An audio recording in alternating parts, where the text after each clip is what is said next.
É isso aí. Vou esperar aqui. Muito bem, pessoal. Boa noite a todo mundo.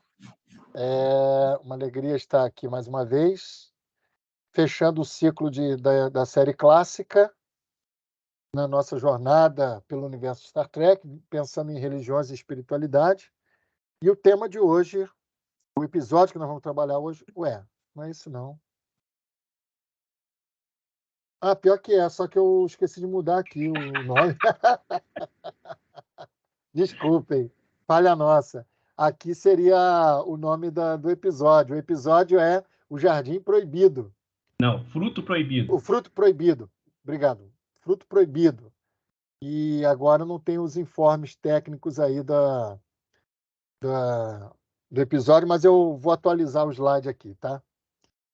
Bom, essa história é uma história interessante daqueles episódios que são externos, entre aspas.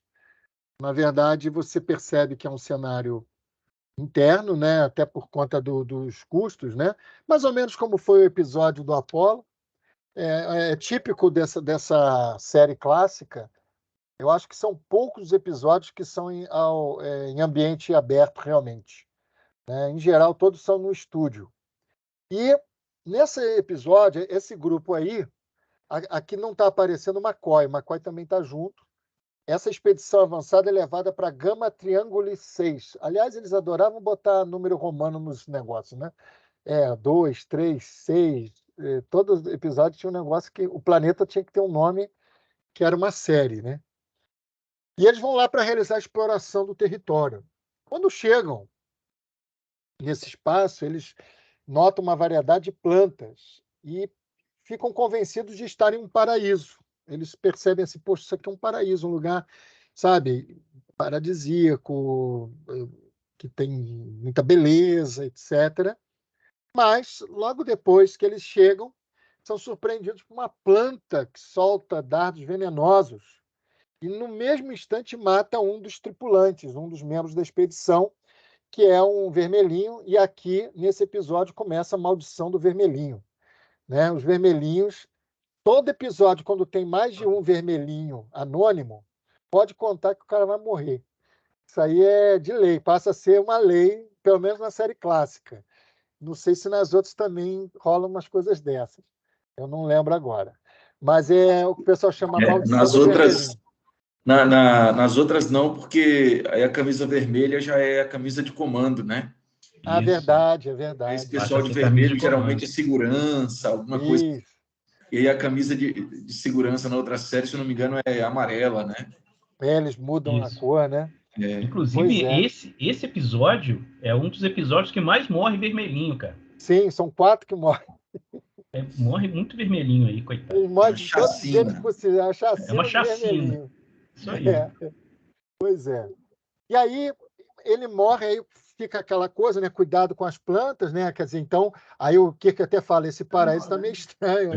Mas esse bate, ele é... Chama atenção, né? Opa, esse paraíso não é aquilo tudo. Enquanto isso, na Enterprise, o Scott, que ficou no comando, ele reporta uma queda de potência nos receptores antimatéria. Eu adoro essas terminologias, gente, adoro.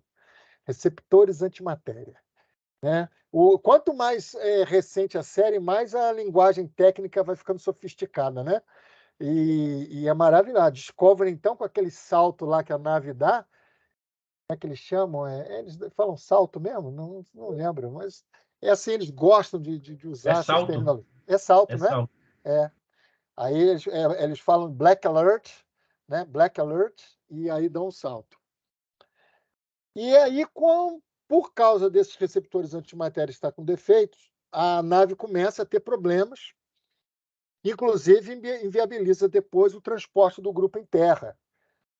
Numa situação que eu vou comentar daqui a pouco, acabei antecipando aqui, porque o Spock vai também ser atingido pela tal planta. Aí eles continuam andando no planeta, de repente o céu se fecha e aí aparece um outro perigo, uma tempestade fatal que solta raios que desintegram a pessoa instantaneamente.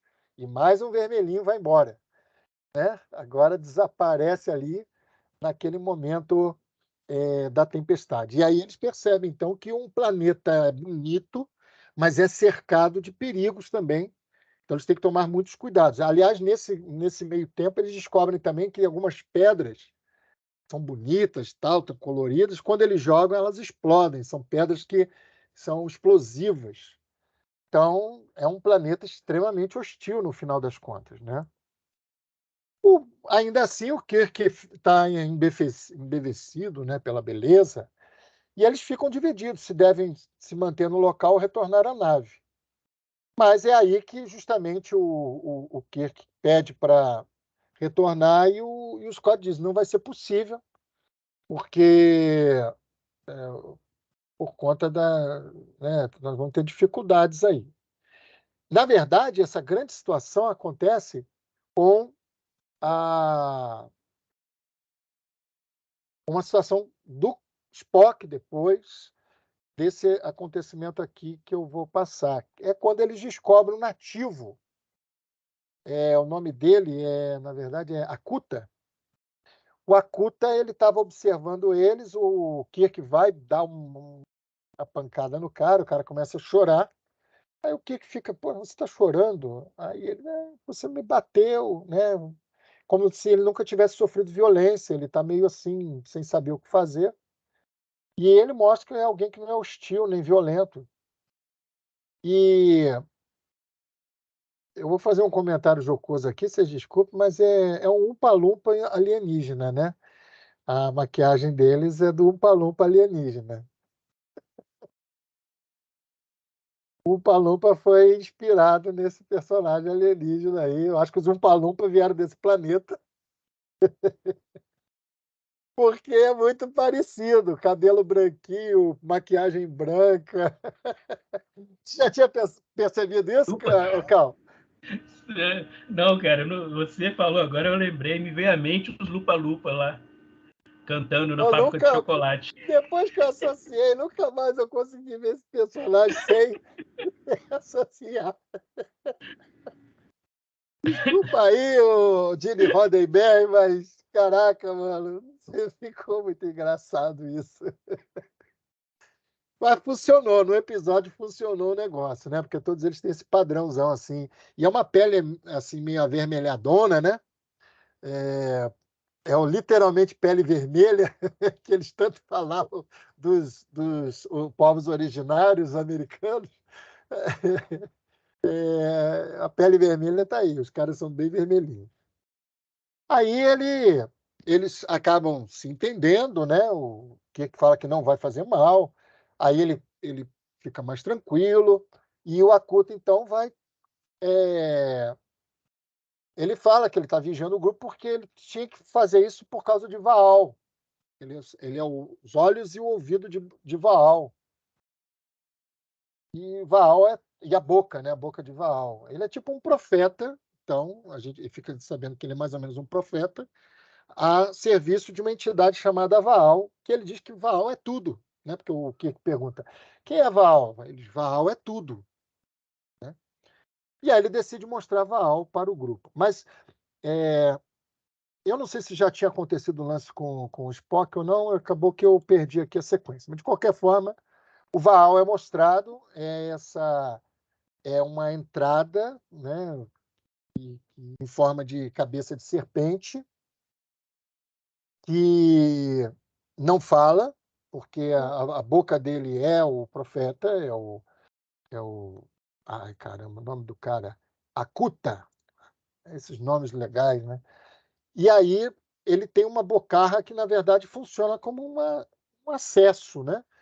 E o Spock, fazendo a medição, descobre que o centro desse processo ali, desse maquinário, não está na entrada, está fundo, dentro da Terra. É algum mecanismo que tem lá dentro, cujo acesso é essa cabeça de serpente. E aí, nesse lugar, a população nativa é convocada por Vaal para fazer as oferendas. E a tripulação assiste ao rito, né? E eles colocam lá alimentos. A gente não entende bem como é que funciona esse processo, né? Porque está lá a entidade que pede para colocar as oferendas, e eles estão felizes, porque eles podem ofertar a Vaal. E aí o McCoy, esse é um momento muito interessante da trama, que não é aprofundado, mas é bem explorado, que é o McCoy e o Spock debatem a respeito de qual a ação correta a ser feita. A gente sabe que no mundo de Star Trek, para quem não sabe, fica sabendo, existe um protocolo chamada... Como é que é o nome do protocolo, gente? Primeira diretriz. Primeira diretriz. A primeira diretriz diz o seguinte, que eles não podem entrar em contato com civilizações que não tenham acesso ao motor de dobra, porque senão vai acabar interferindo no processo evolutivo. Por isso é que só em 2065 os vulcanos vão entrar em contato com a gente, porque só em 2065 a gente vai desenvolver o motor de dobra. O que é o motor de dobra? É um motor que permite a viajar à velocidade da luz e para além dela. Tá? Então, enquanto uma civilização, um planeta, não tem acesso a essa tecnologia,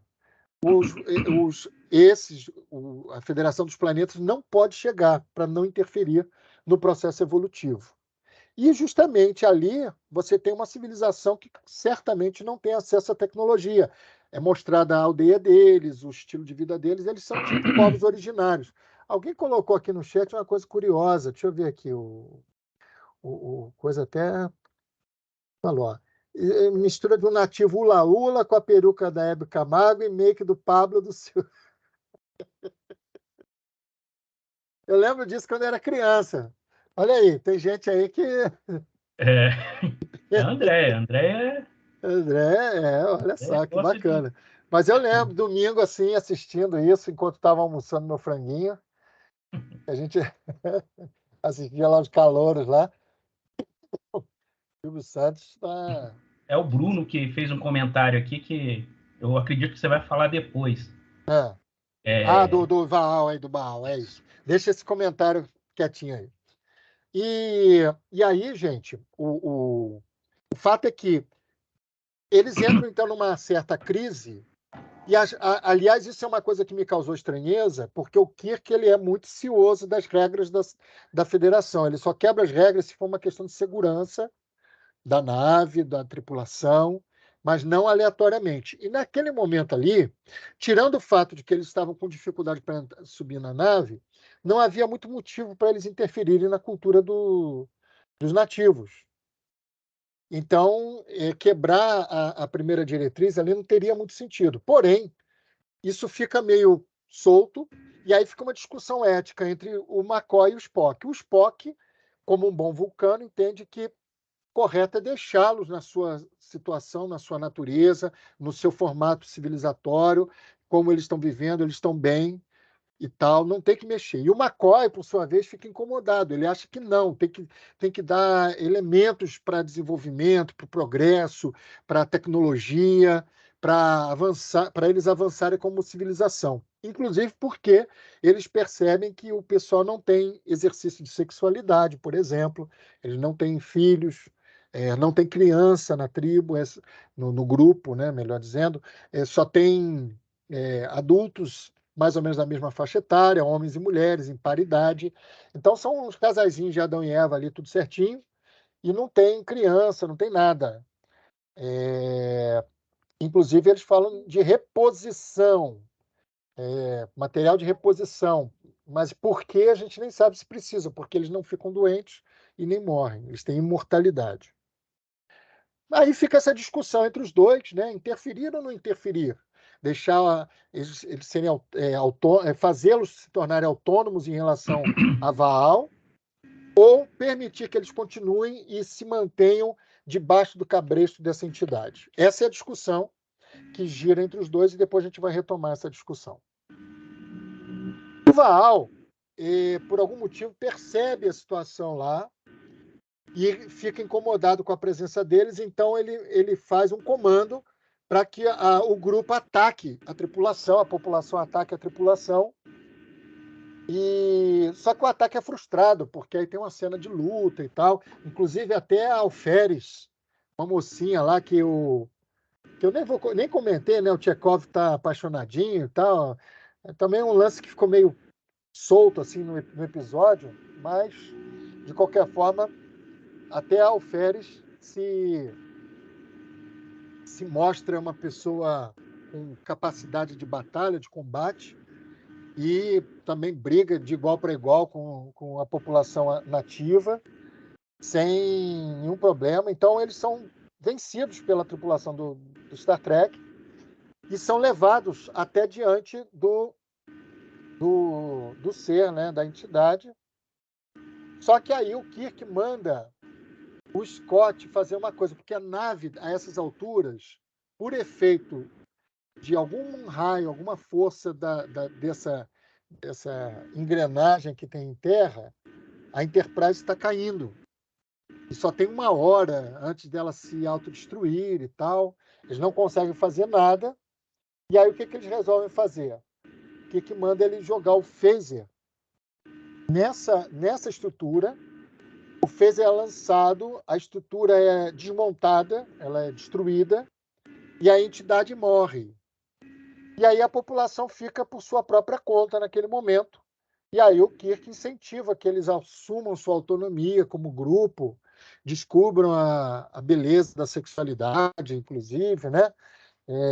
Aí eles riem, porque eles vão agora descobrir essa coisa da sexualidade. Tem uma situaçãozinha que eu vou comentar rápido, né? O Tchekov está com a Alferes, eles se beijam, aí um casalzinho desses olha e acaba repetindo o mesmo gesto. E me parece que é aí que começa também a verem os visitantes como ameaça, porque estão quebrando a estrutura de vida deles, a lógica do cotidiano deles.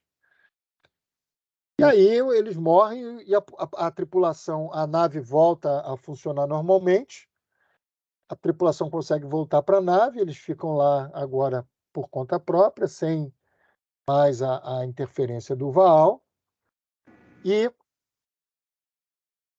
aí eles retornam. Tá? Essa é a trama, eu falei de forma simples para não entrar em muitos detalhes, eu tentei fazer uma linha do tempo básica da trama, mas deu para entender, né, qual é a lógica do episódio.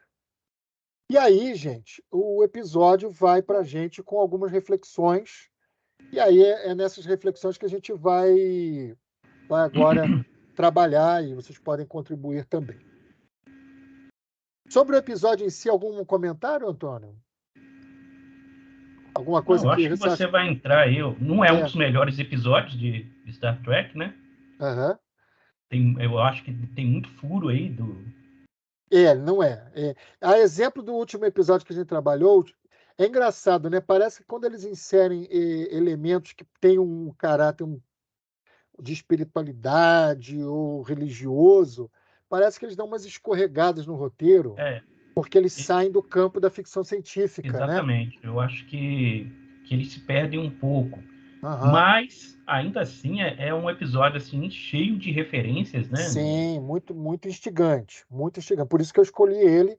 Ele não é um episódio bacanudo, mas para efeito de reflexão dentro do nosso campo aqui, ele tem alguns elementos bacanas. Eu vou trazer então o primeiro deles, a comunidade perfeita e a intervenção do Kirk. É uma releitura das narrativas de origem, né? Quando eles chegam nesse planeta, vários momentos do episódio eles se remetem ao Gênesis. Eles lembram do paraíso, eles lembram do jardim. No final do episódio, eles lembram da serpente. Né? Eles até fazem uma brincadeira com o Spock. Olha, Spock, tinha uma serpente lá. Quem é aqui que mais parece uma serpente? Aí o Spock faz uma cara assim e fala assim, acho que ninguém. Não, que mais parece o diabo. Né? Ele fala que mais parece o diabo, né? Nem a serpente. Eu ia dizer isso, né? Que parece o diabo. O diabo, né? Aí eu acho que é até uma brincadeira com a crítica, né? Que o pessoal mais conservador fazia ao Spock, né? Spock, né? Exatamente. É uma brincadeira com isso. Mas você percebe que a comunidade perfeita não é perfeita só em termos de harmonia, de não violência, de não necessidade das coisas. é perfeito também segundo um padrão de perfeição corporal. Sim. Negro, Verdade. Todos são iguais. Não tem nenhum gordo. Não. Não tem nenhum careca. Não. E eles não precisam passar. E eles não precisam que se encaixam dentro de um determinado padrão de perfeição, né? E todos eles com olhos azuis. Sim, exato. Olhos azuis. Exatamente. Aquele cabelinho indefectível. E loiros, né? Ainda de peruca, né? Exatamente. Cheio de laqui. Cheio de laqui. Agora, e eles não precisam ir na academia, né? Estão sempre lá em forminha, bacana, tudo musculosinho. É que é a vida perfeita, né? É lógico que é um estereótipo, né? Especialmente considerando. Mas talvez seja por isso mesmo, Marcelo Kleber. Talvez seja uma crítica do próprio do episódio, do roteirista, com relação a esse padrão de beleza, né? Exatamente, a esse padrão. Né? Maravilha, é isso mesmo, eu acho que sim. Mas será que é uma crítica ou será que é realmente um certo imaginário de paraíso que, de certa forma, era crível, né, nos anos 60? Mas o paraíso não é paraíso, cara. Ele se revela como não paraíso, né? Mas aí ele vai se revelar como não paraíso, não por conta dessas coisas. Não por conta dessas coisas, mas pela destruição do ídolo. Não a destruição da comunidade. Né? Isso não é colocado em questão. O que é colocado em questão é o ídolo, né? De fato, sim. De fato. É um episódio sobre idolatria. Sim, é o próximo ponto que eu vou falar. Mas eu já adiantei, então. Não, sem problema. Mas eu acho que tem essa camada inicial de ser uma releitura da teogonia, né? Dos relatos de criação, mostrando que, mesmo nos relatos de criação, você pode encontrar defeitos, problemas, que eles não são perfeitos. E como eles são sujeitos inclusive, a uma necessidade de intervenção. Uhum. Se você pegar o Gênesis, é muito curioso que o Gênesis mostra o tempo todo ali, naqueles relatos iniciais, lacunas. Pare para pensar se não tem. Você tem Deus cria o homem, aí tem a lacuna da parceira idônea a ele. Aí, se diz a segunda narrativa. É a segunda narrativa, principalmente. A primeira narrativa ela é tão poética que eu não diria que ela tem uma lacuna. A lacuna dela é, na verdade, o fato de que ele cria homem e mulher e não estabelece. Assim, fica tão amplo, tão aberto e tão livre, que eles acabam sentindo a necessidade de inserir uma segunda narrativa de origem. A lacuna é o próprio estabelecimento do ser humano como esse ser da Terra. No primeiro relato, o ser humano ele é um ser muito a imagem e semelhança de Deus, tão somente, tal. O segundo relato, o ser humano é mais visceral, né? Ele é feito da argila da terra, aquela coisa, né, da Adamá, aquela coisa toda. E eu acho que tudo acaba numa leitura sincrônica do texto. Quer dizer, tem um microfone aberto aí, tá passando carro. Deixa eu ver e aí, aqui. Tá. E aí, assim, essa continuidade da narrativa, o fato de existir uma segunda narrativa de criação já mostra que a primeira deixou lacunas. Então, em cima das lacunas, as coisas vão acontecendo. Né? O jardim é criado, mas precisa que alguém seja criado para cuidar do jardim. Entende? Tem sempre uma coisa assim.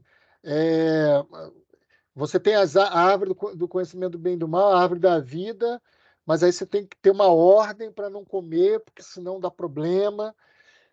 E aí fica num jogo de sempre uma continuidade a ser resolvida. É disso que eu quero dizer. A narrativa ela não é fechadinha, porque ela está sempre permitindo que ela mesma cria necessidade de que alguma coisa nova aconteça. essa coisa nova que acontece, evidentemente, é para explicar certos elementos etiológicos, a gente sabe disso.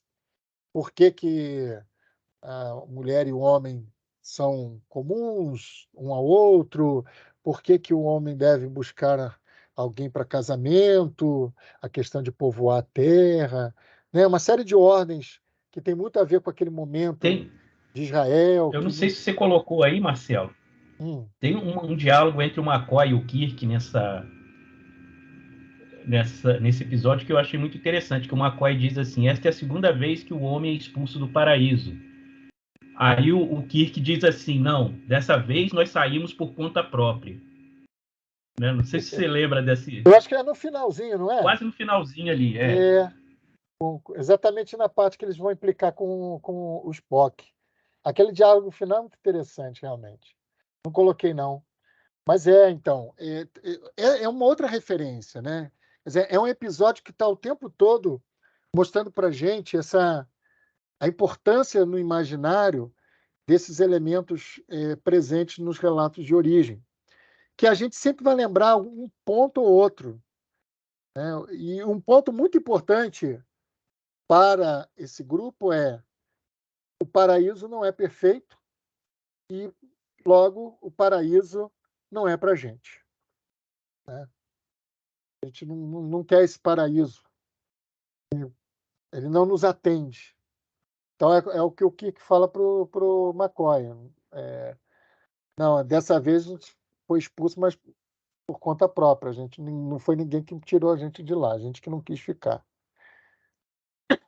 Esse é um primeiro aspecto, um primeiro ponto de análise do episódio, e é uma tentativa assim de fazer esse diálogo com o relato de origem, para mostrar que o que a gente pode chamar de paraíso para uns pode não ser paraíso para outros.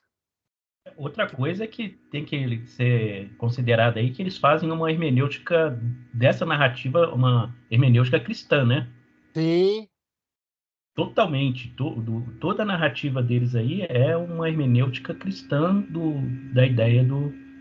É porque vai botar a questão do pecado, né? A questão Isso. da falha humana, e não é bem isso que está em jogo na interpretação judaica dessa narrativa, né? É verdade. Na minha humilde opinião, Andréia, todos têm opinião, não precisa ser humilde, não. Acho que é o estereótipo de uma certa perfeição nesse paraíso. Concordo, é isso mesmo. Eles estão trabalhando em cima de um estereótipo, né? Aí ela até comentou: louro platinado, musculosos e bronzeados. É isso aí. A segunda questão que eu traria para reflexão, essa acho que a gente pode trabalhar bastante, é a questão da idolatria, do ídolo. Eu não escrevi, o Kleber puxou para mim. Engraçado que a palavra não vinha, que eu falei a manipulação das pessoas pela sua fé. Isso é idolatria, né? A idolatria é basicamente uma fé distorcida, uma fé baseada numa falsidade, uma fé desprovida de essência real, de vida. É uma fé manipulada, é uma fé estruturada em torno de elementos de opressão, de subjugação. Isso é idolatria. A idolatria não tem a ver necessariamente com a imagem. Não é porque tem uma imagem que é idolatria. Mas é por tudo aquilo que, na verdade, esse elemento ali imagético produz no exercício de vida dessas pessoas, dessa comunidade. E aí alguém fez a pergunta, eu também faço a pergunta: seria Baal uma referência a Baal?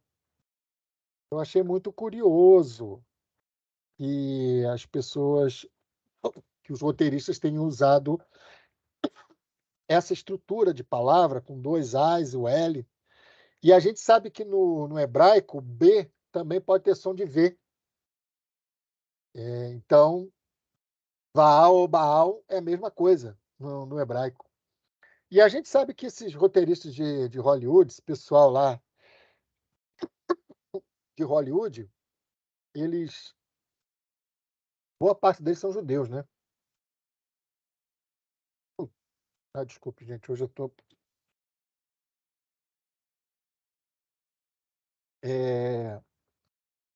Mas a gente não tem com certeza se é só a nomenclatura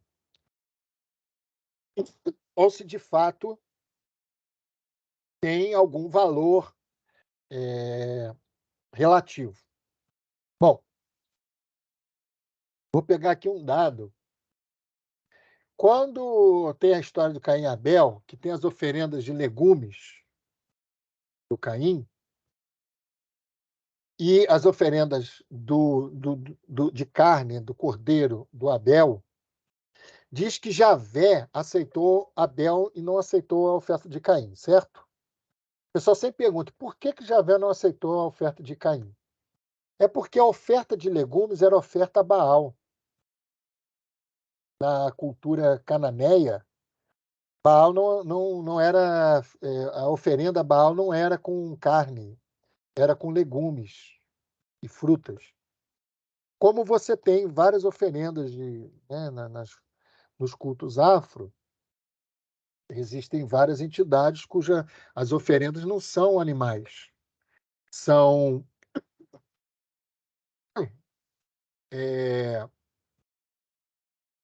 como é que fala? São plantas, são vegetais. E, segundo a pesquisa, há uma possibilidade muito grande, há uma tendência e até algumas evidências de que Baal trabalhava com oferenda de legumes.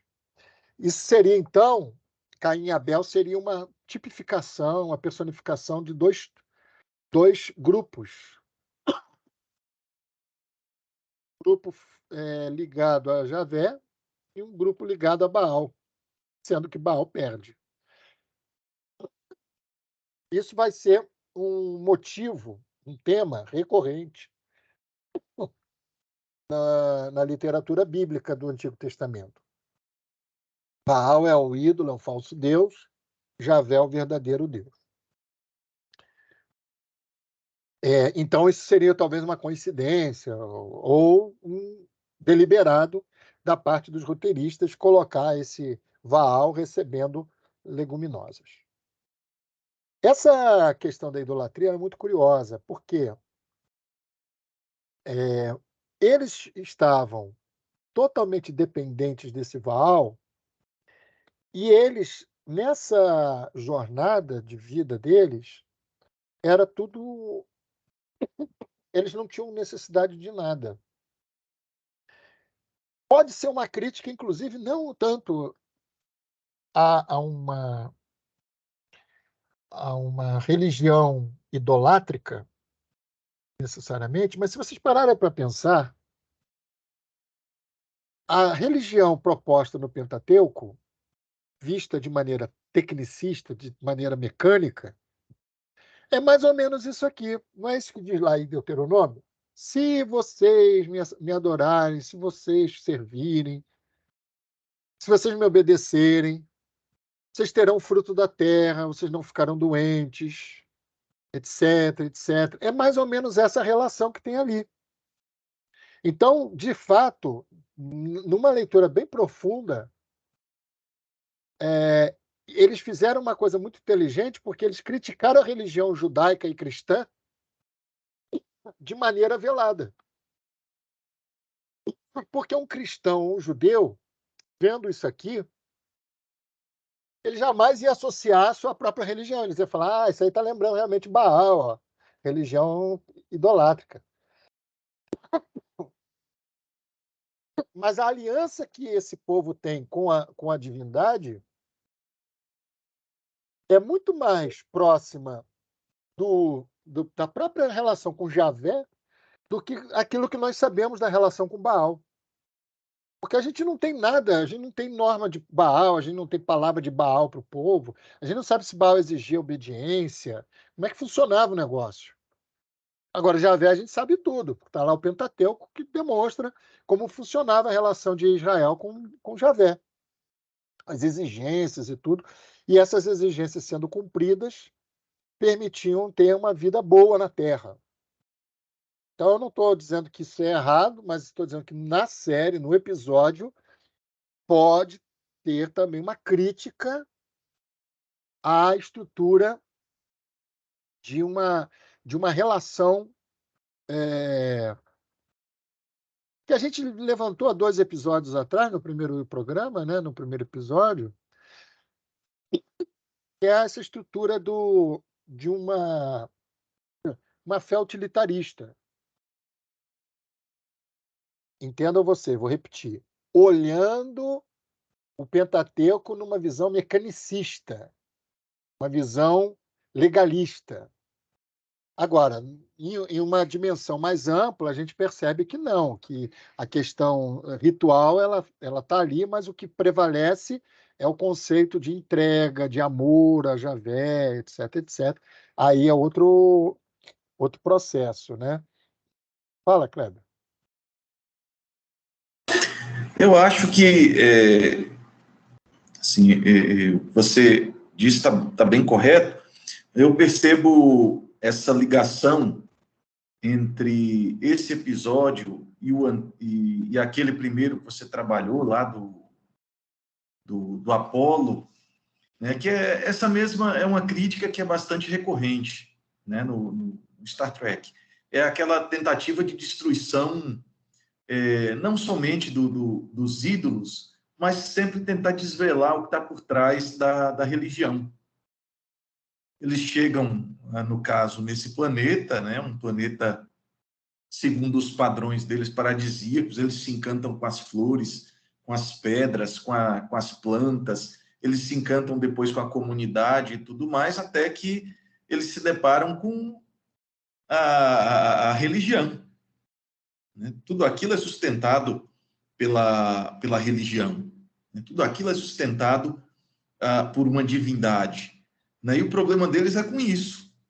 Né? Não é um problema de se viver num paraíso, né? Não é um problema ter tudo aquilo. O problema é viver em função da divindade. Então, me parece que é uma crítica que se é, ao mesmo tempo, a idolatria, né? Uma crítica ao ídolo, é também uma crítica à religião de modo geral, né? Uma certa tentativa de mostrar que toda religião no fundo, um tipo de idolatria, né? Um tipo de ilusão. E aí, pensando assim nesses links que você fez aí com a Bíblia, de Baal e Vaal, eu acho que a ideia é essa mesma, tentar relacionar a ideia de ídolo, né, que se tem na tradição bíblica e cristã, né? Qual é o ídolo que a gente mais lembra na Bíblia? É Baal, né, talvez. Né? E aí tentou relacionar isso. Né? Mas é também uma certa... Foi até um negócio que eu falei quando eu tratei desse episódio aqui, ano passado, com esse povo aqui do Tel Geek, que o que eles fazem é uma certa inversão do mito. Né?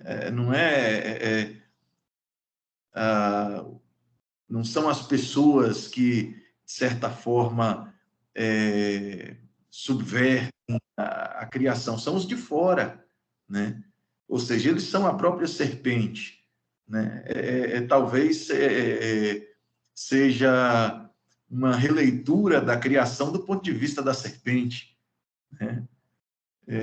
Eu achei muito interessante, inclusive o Vaal tem uma cara de serpente, né? Tem um rosto de serpente. Né? Então, eu acho que eles fazem esse jogo, eles fazem essa brincadeira com esse imaginário judaico-cristão, né? Com esse imaginário bíblico aí do mito da criação. Show, adorei essa tua análise aí. Falar em adoração. Gostei muito, achei que faz muito sentido. Você falou aí, principalmente, de que eles fizeram o papel da serpente, no final das contas, que é aquele que chega depois, né? Já está tudo ali funcionando muito bem, aí chega um de fora para botar uma caraminhola na cabeça do povo. Antônio, você queria falar. Não, eu queria destacar o comportamento do McCoy e do Kirk, né? Porque eles agem extremamente fanáticos com aquele povo, né? O McCoy faz um discurso, né? Olha, eles estão estagnados, né? Há 10 mil anos que eles não evoluem. Né? É tipo um discurso colonial, né? Porque essa é a única forma ou o único tipo de vida que esse povo tinha. Isso não é discutido no episódio, né? É o único tipo de vida que eles conheciam. A partir dali, eles ofereciam as oferendas para Baal e Baal sustentava eles. Era Baal que sustentava. A partir dali, como que eles iam fazer isso? Aí o discurso do Kirk vem, não, vocês vão aprender tudo isso sozinho, vocês vão... Né? Mas houve ali essa interferência de tal forma, né, que muda completamente, né, aspectos, vamos colocar aqui dentro do nosso contexto, muda o aspecto cultural, religioso. Quer dizer, é uma mudança brusca e ele deixa ali. Agora vocês estão livres, né, e vão viver do jeito aí que vocês querem. Mas como? Então, essa questão, o episódio não trabalha, ele não argumenta. Né? Não resolve, agora, né? O que o Kleber falou que é curioso, porque a serpente não está no paraíso, ela vem de fora, né? Ela vem de fora e vem dos céus, né? E traz ali, então, essa tentação, que pode ser também uma leitura, né, da serpente não como como figura satânica, mas como uma tentação do conhecimento, né? Sim, mas eu vou viajar aqui agora. Eles vêm do céu, são anjos caídos. Exato. Que é o que está no imaginário popular. No imaginário popular, viajei. A serpente é o Satã, que é um anjo caído. Se a gente for pela narrativa de Enoque, de primeiro Enoque, então faz mais sentido ainda. Só que aí, eu nem sei se o roteirista tem esse finesse de se relacionar à literatura, mas eu penso no imaginário popular, que é eco dessa literatura. É que quando vocês, estudiosos do texto, dizem, né, depois que o texto está escrito, exato, em relação ao autor, né? O texto e a obra tem a sua própria autonomia, né? Independente se era a intenção do roteirista, né? É isso que está aí, é isso que a gente lê. Mas eu fiquei aqui numa outra coisa. Não sei se vocês lembram de um texto do Leonardo Boff, onde ele faz essa leitura sucessiva da criação. Eu acho que o Star Trek antecipou o Leonardo Boff, né? E, assim, com algumas décadas, né? E vai dizer justamente que o ser humano precisava sair do paraíso, né? Precisava sair, fazer uma escolha entre liberdade ou segurança, né? E essa, mais ou menos, é a leitura que o Leonardo faz. Parece que o Kirk chega com esse discurso. Agora, a gente percebe também no pessoal da Enterprise, no Kirk, no McCoy, um certo discurso também que é muito representativo da razão ocidental. Sim, isso mesmo. As luzes, né? A gente vem para tirar vocês das trevas da ignorância, né? Eu estava lendo um texto sobre falar de Deus no século XXI, e uma das narrar Deus no século XXI, e uma das questões era justamente coisa, né, da narrativa, né? A narrativa está mais próxima do mito e do logos, né? O logos tem a ver com esse conhecimento que, de certa forma, é mais objetivo, enquanto o mito é esse conhecimento narrativo, esse conhecimento que trata de elementos da existência da gente que a razão não dá conta, né? Então, meio que transparece assim no discurso do Kirk, do McCoy, essa arrogância ocidental, né, de um discurso que traz luzes, né, que traz esclarecimento diante das trevas, né? A federação age como um sistema colonialista, né?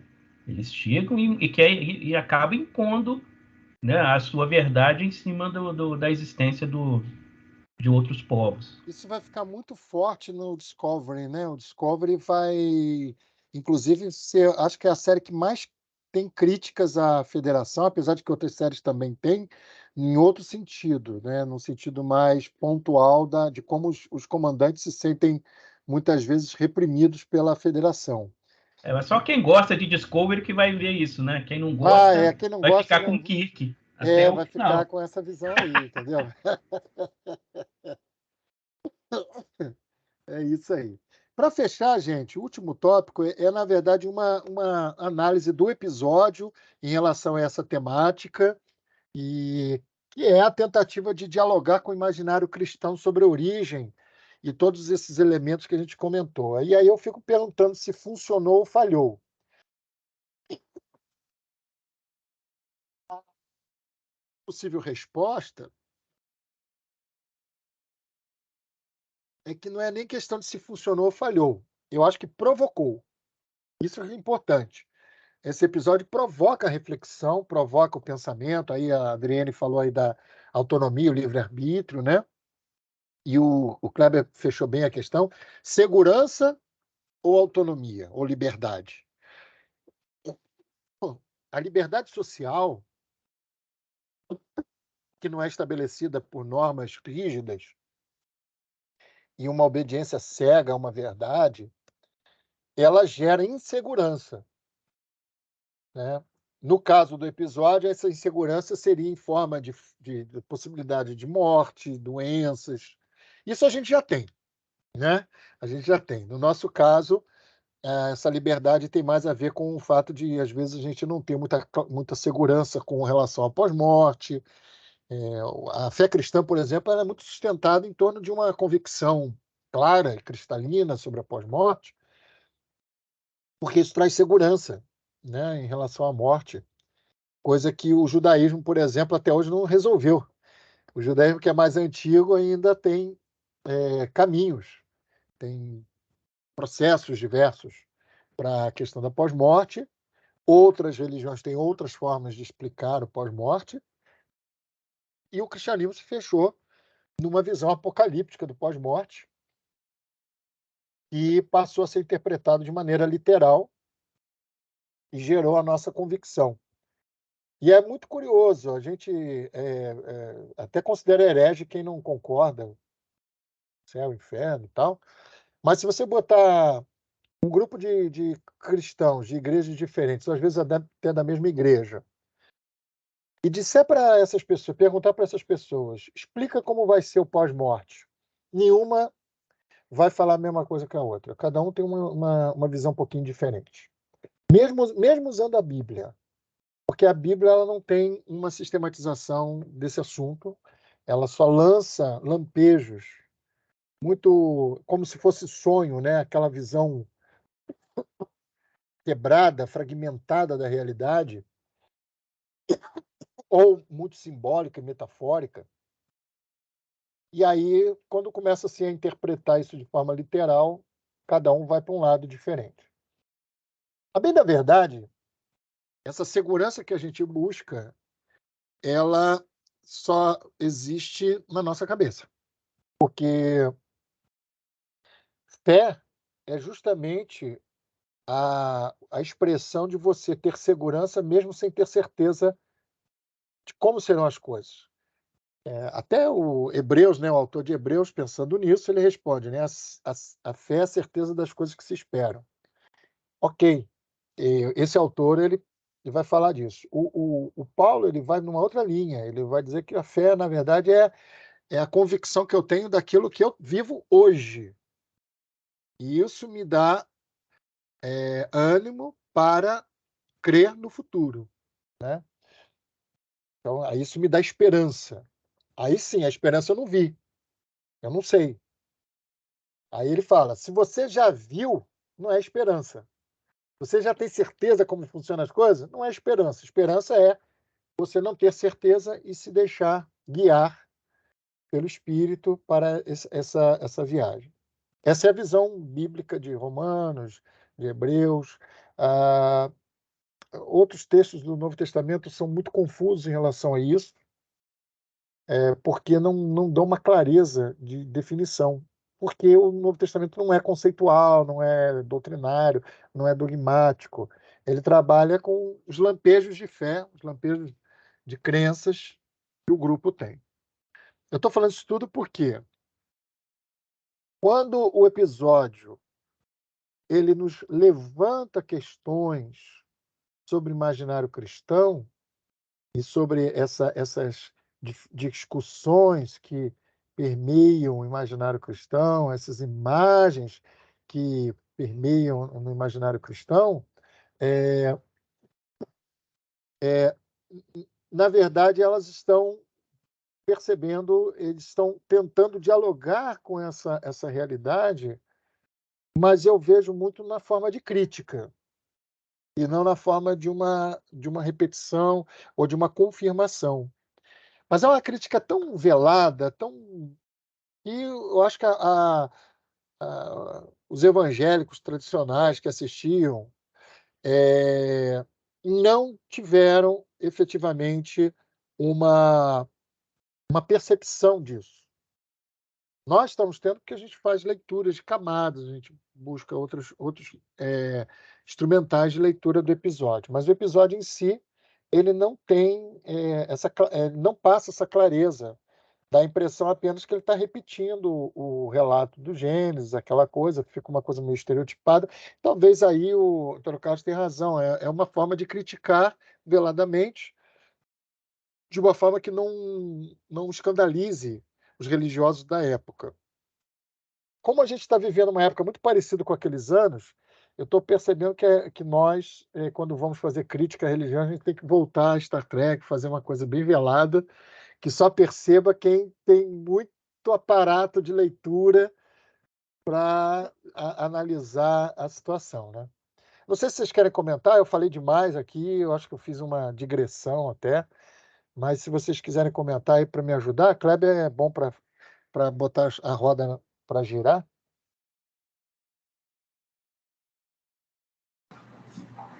Não, era isso mesmo. Era isso mesmo que você falou. Eu falei demais. Não, eu acho que acho que você fechou bem aí a questão. Eu só fiquei pensando, você disse que talvez a pergunta aqui, se funcionou ou não funcionou, que talvez a pergunta não fizesse sentido, talvez fosse mais interessante perguntar outra coisa. Eu já acho que funcionou. Né? Uhum. Eu acho que funcionou essa tentativa de dialogar com esse imaginário cristão. Ao provocar, funciona, né? Uhum. Só que o que faz é justamente inverter, né, fazer uma inversão, né, Entendi. né, justamente para criticar esse mito, né? Não que a crítica aqui fosse direcionada só à questão de como a gente imagina o paraíso, essa coisa toda, não, mas dentro dessa crítica está a questão da idolatria, está a questão da alienação religiosa, está a própria crítica a certos elementos do conservadorismo protestante, religioso, né, na época, lá nos anos 60, nos Estados Unidos, né, como essa coisa de um paraíso natural contra a tecnologia moderna, né? Porque, de certa forma, há essa oposição. Né? O paraíso é quase um paraíso, não é havaiano, como é que é? Polinésio, né? que aparece ali, né? Só que totalmente destituído de num primeiro momento, de tecnologia. Só que se descobre que, na verdade, o ídolo é a própria tecnologia, né? Por trás ali do ídolo é uma inteligência artificial. Né? Aliás, não fica explicado também. É mais um episódio que não explica muito bem a origem, que entidade, que grupo que criou essa máquina, como é que foi feito esse processo, né? Em outros episódios, esse tipo de situação é mais desvelada. Eles conseguem chegar nos bastidores e descobrir que por trás tem uma máquina que chegou lá há tanto tempo atrás e resolveu fazer uma experiência genética. Mas coisa talvez assim. isso seja proposital, né? Claro. Para dar esse ar de divindade, de algo, isso, de mistério, né? Transcendente, que não tem começo, não tem fim. Ao mesmo Entendeu? tempo, Aliás, não é todo que não se poderoso. sabe de onde vem nem para onde vai. Mas ao mesmo tempo não é todo poderoso porque foi destruído pelo phaser da nave, né? Exato. É interessante. Justamente a ideia de que os ídolos de que o ídolo tem pés de barro, né? Exato. Isso é bem emblemático, né? Bem interessante. Essa ideia legal. É isso, gente. Nós fechamos então aqui a série clássica. A outro. Alguém escreveu aqui. Nunca mais consegui assistir. Acho que foi no